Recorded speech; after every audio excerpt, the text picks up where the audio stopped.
Okay, so we're going to use some Mapei ultralight mortar. You just want to have something that's modified to adhere this. So we're going to use like probably half a bag. I don't think we're going to need much more than that, because we're just using a regular 1/2-inch trowel and troweling the pan.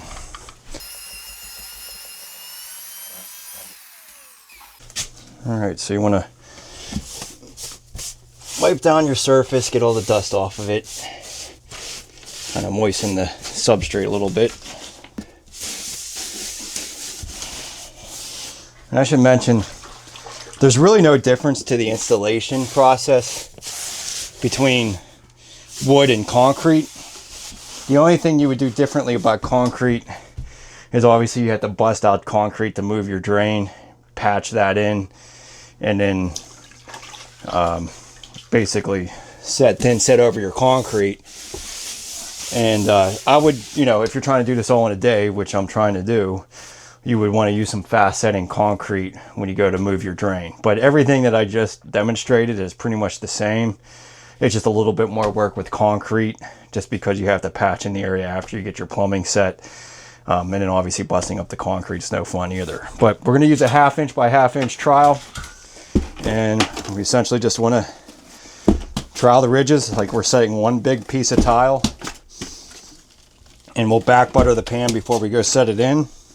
So make sure you do all your dry fitting and make sure that everything fits nicely before you apply all this mortar. So I'm going to use the flat side of the trowel, just work it into the substrate a little bit.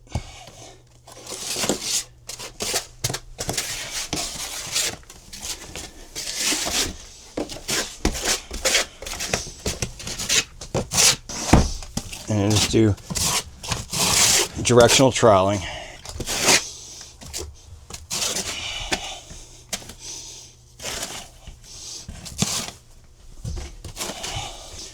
And so if you were like really far, you know, like more than an 1/8 of an inch or 3/8 of an inch, this is where I would apply more thin set on the low spot.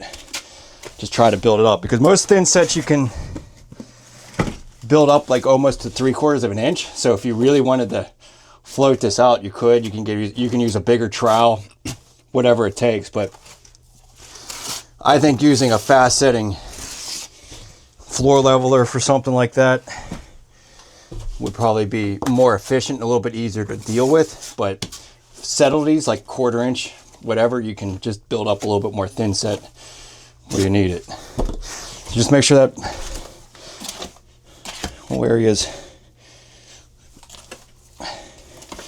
troweled out, and then I will go ahead and back butter the pan, and the easiest part is just setting the pan.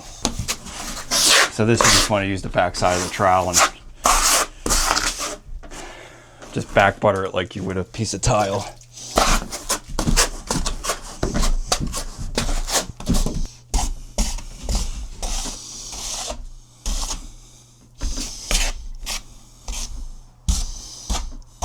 One thing I want to notice on this pan, so you can see how there's like a little hollow cavity there. That's about 2.5 inches in, and this whole thing is about 3 1/4. So you got basically a good 3/4 of an inch of the actual top of this curb. So just keep that in mind. Like if you were to screw a door channel into this, you just don't want to go more than 3/4 of an inch. You just don't want to puncture through the back end of this. But yeah, so you know, you'll have to cut your screws if you want to anchor something into that. All right, so everything's back buttered. Just make sure it's not built up in any way. Yeah.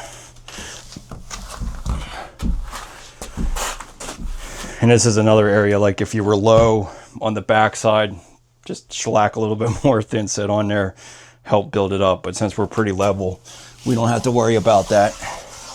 Let's go ahead and plop this into place.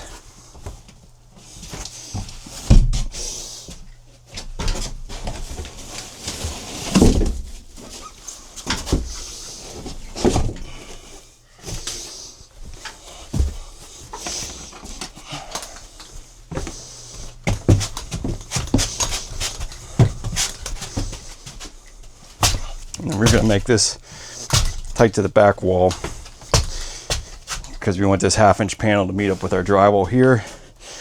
And so you can see the big shims that we're going to have in the front here. So let's just go ahead and take one of these shims. Keep this spaced.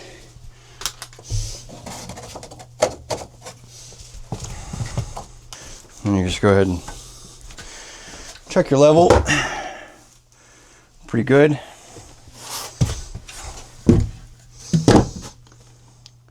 Right on the lines. Perfect. All right, so we're going to just scrape out some of this thin set here since I'm going to be building out the curb later on.